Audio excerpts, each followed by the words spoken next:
Hey everybody, Ryan here, or MandRproductions, and today we're taking a look at the final LEGO Star Wars Action Battle set for 2019. This is the 75241 Action Battle Echo Base Defense. This is the biggest of the three Action Battle sets, the other Action Battle sets being the MandR Assault for $30, and the Hoth Generator Attack also for $30. Of course, these two are going to go pretty well together, so you might want to pick them both up if you're a big fan of the Hoth Action Battle sets. But first, we need to take a deep dive into this set and see how good it is. In the United States, it's going to cost $60 with 504 pieces. The 5 minifigures you have are 3 Rebel Troopers, 2 Snow Troopers, and then you get a probe droid, which isn't really a minifigure, but for some reason they put it with all the minifigures. I don't really know. LEGO, what are you doing?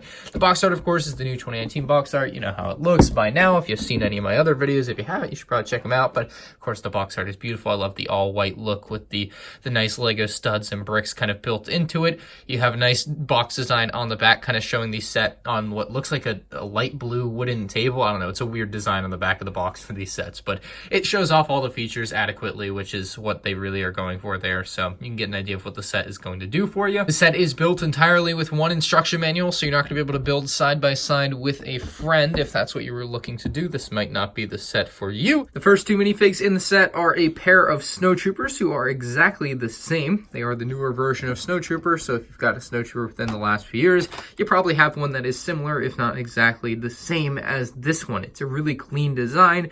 I love the new helmet that they've given it since they had the old all-in-one piece that had the backpack on it. There are no backpacks on these particular Snow Troopers, no additional pieces there for that. They have some nice back printing and everything. You know, it's all there.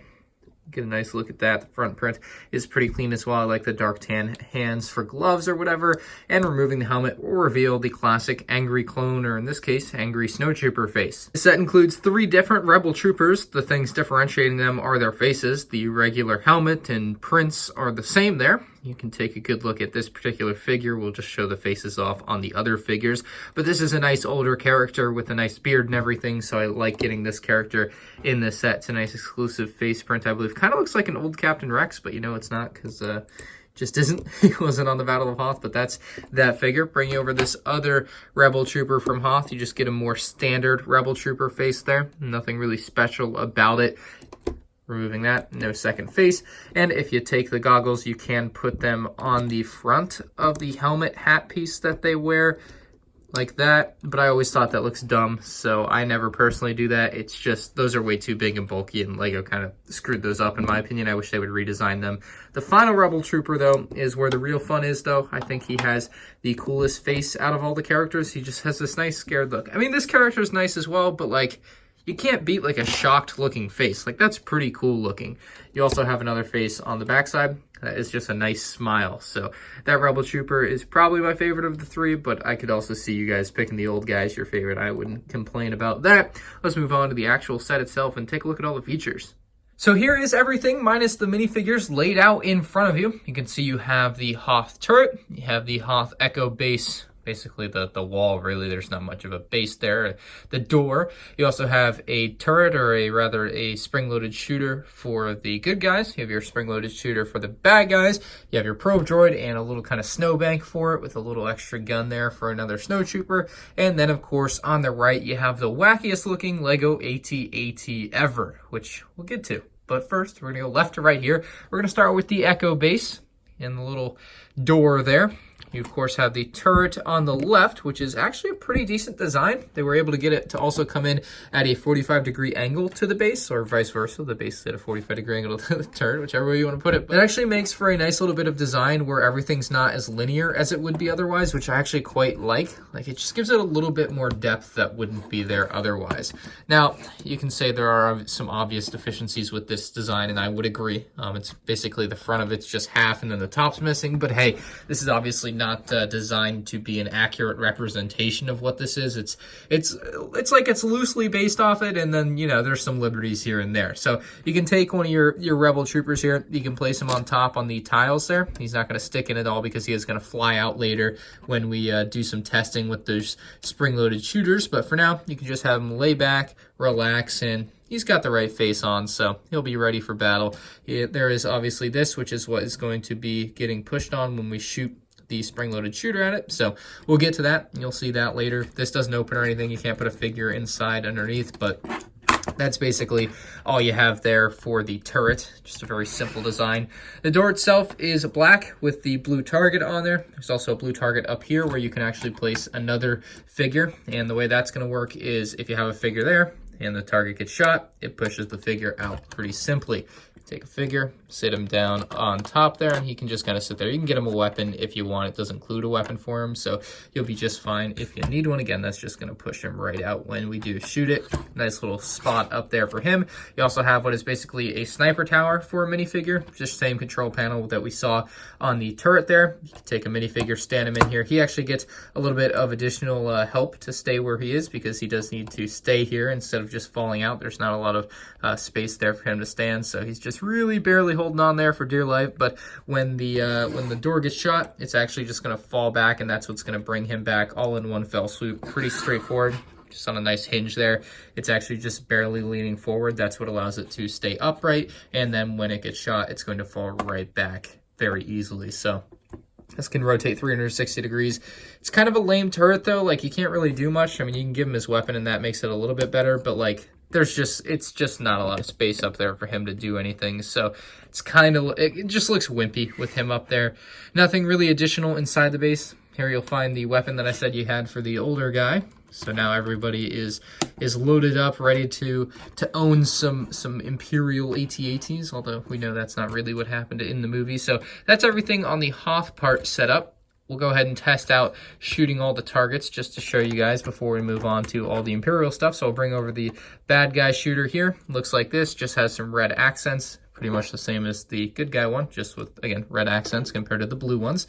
You can see the design of it, kind of a little snow over the top of it to kind of give it the nice snowy feel. It's on a 4x6 plate, and that's about it. You get an extra spring-loaded shooter or spring-loaded weapon, whatever, piece of ammo for each particular shooter that you have. So let's go ahead and start shooting these. First, we'll shoot the turret here. Let's hope we don't miss. Oh, and let's not forget, you can move it up and down with ease, so you can get some different angles very easily. So here we go. First one. That worked pretty well. Reloading. We'll get our second guy up top. Again, having this be able to aim up and down is really nice. Hopefully I don't miss because I don't want to have Itantive in the back. Yee, we got him. Oh, did I mention those tiles are printed? Those tiles are printed. I mentioned that in my previous reviews, so I just kind of glanced over it, but that is a thing. And then we're going to hit the wall here, which is probably going to make a big kaboom. Are we ready? Open fire. Oh yeah, so that's basically all three things that you can blow up on the Hoth base there, which is nice. So again, 3 targets there. You'll notice with the Imperials, you're also getting 3 targets, which is important because it makes it even for both sides. If you're, kids playing, you're going to want it to be even. So I think that is a nice thing that they were able to throw in 3 targets on each side to make it even for battle. Looking at this Imperial Snowbank, more or less, I don't know if you can call it an Imperial Snowbank, but it's a snowbank. You have a little spot for a snowtrooper here. Just going to slide right in onto the plate there. Again, you can see this mechanism here with the target that is printed just like they have been on all the other sets and also throughout this set. You're going to find that the mechanism just pushes back on this guy. He's going to push him in, and then it also pulls this back, which is holding the probe droid from falling down to its right, our left. Very simple mechanism that was kind of fun to build, to be honest. So that probe droid is a pretty standard design. It's actually a little bit dumbed down from regular probe droids, I think, but it's good enough, I suppose. You're not going to really be doing much with it besides trying to destroy it, which is fun. So we'll go ahead and grab our blue shooter here, and we're going to try to take out that probe droid, which you can see is already trying to fall over. But yeah, it's just basically on a hinge there, and it's basically stuck in with a Technic piece, and it's just going to fall over when we hit this. Same thing is going to happen to the snow trooper. He's just going to go flying, as has happened with the rebel troopers. Let's shoot it. Wow, didn't work as expected. Maybe I shot it too close. Let's move it back and try again. No. 0 for 2. Not a good look for the real in-world test here. I really thought that was going to work better on the first go-around. So let's try and get this probe droid one more time. We're going to give it one more shot at being a good set here. There are going to be some brownie points lost on the Hoth Echo-based defense. No, dude, that's 3 times in a row. That's incredible because I'm always having the trouble where if I just barely touch this, it falls over. But it doesn't seem like when it gets hit with the rocket here, or whatever you want to call it, that it's doing enough to push the whole thing over, which is weird. You would think that's plenty of force, and it should be, and it is. It might be hitting it too hard. Let's try maybe an even farther away shot. I really don't know what to do for this one. So that should be lined up. Here we go. Test number 3. And we missed. Way to go. Firing again from the same spot. I'm using the tripod net. I accidentally fired it. Open fire. Yeah, that's just not working. Like, I hit that dead on and it didn't work. So I really don't know what to do about that one. That's one of the weirder things I've seen on a set where it just literally doesn't seem to want to work. Maybe you guys have a different experience than I will, but as far as I can tell, when I hit this thing, the mechanism just isn't working properly where, you know, like I said, like I can just barely push up my thumb, it falls over, right? But if it gets hit really hard, like maybe, I think I just had it happen. But if it gets hit really hard, it seems to either rebound fast enough that it doesn't allow it to drop or something.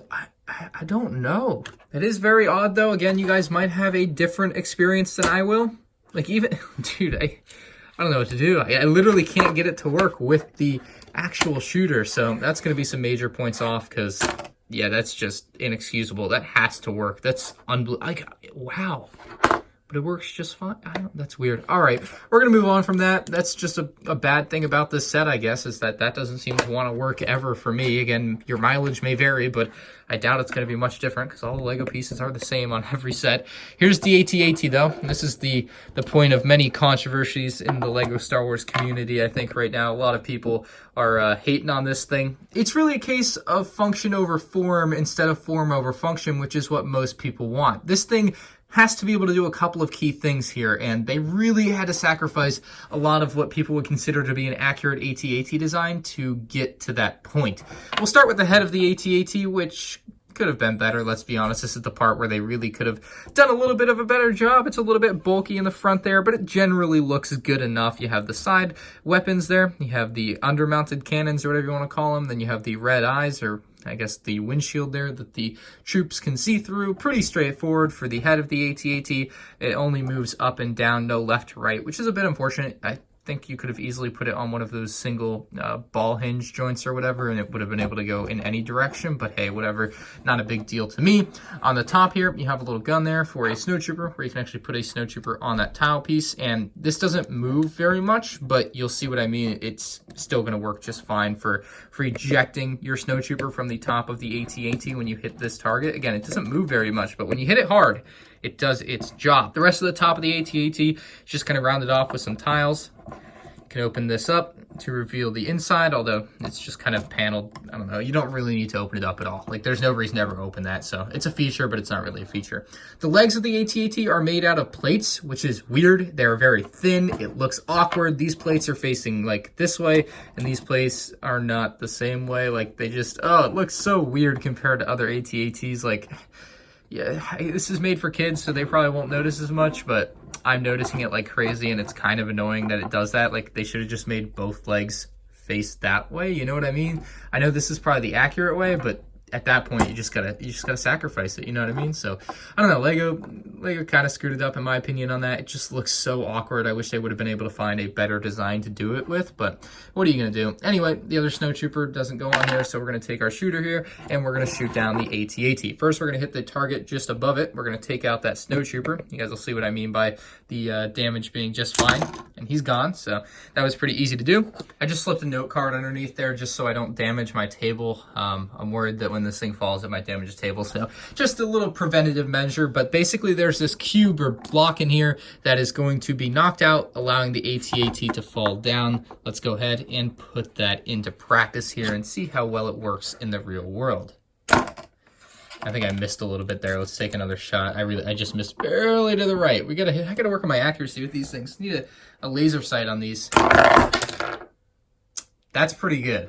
That's about as good as it gets, and the snowtrooper goes flying off. Obviously, this thing cannot stand without that block. I mean, I think, yeah, maybe, kind of, sort of. Yeah, you can get it to stand, but it's just a tap away from falling, so you definitely need this to allow it to stand. So what is happening is underneath here, there are these inverted tiles, and they're sloped, which allow it to, or don't allow it to stand up straight. So when it gets hit and there's no support back here, these loose Technic pins don't support it or keep it vertical, which makes it start to fall into those tiles, which make it fall down. Pretty straightforward. Very nice design. As much as it doesn't look great, it's function over form, and that's what matters here. The function works wonderfully, so major points to that. Unlike this thing, which I don't know, the function for whatever reason just doesn't work.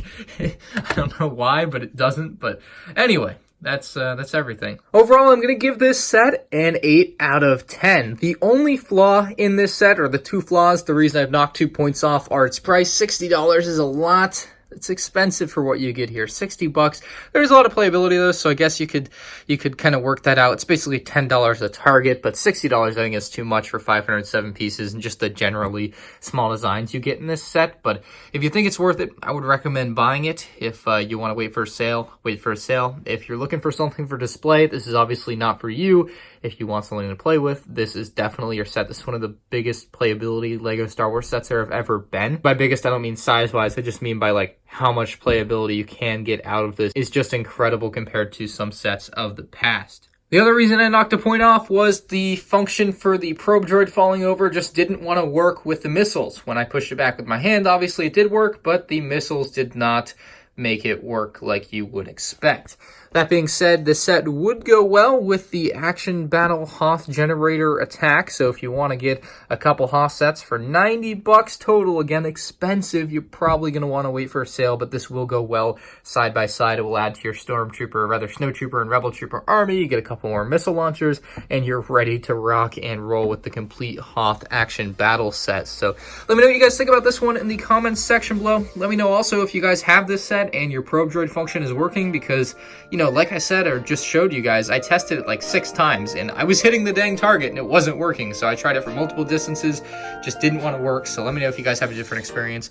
Anyway, guys, that's all I have for this video. If you did enjoy, leave a like on the video, subscribe to the channel if you're new here, and I'll see you guys in the next one. Peace out.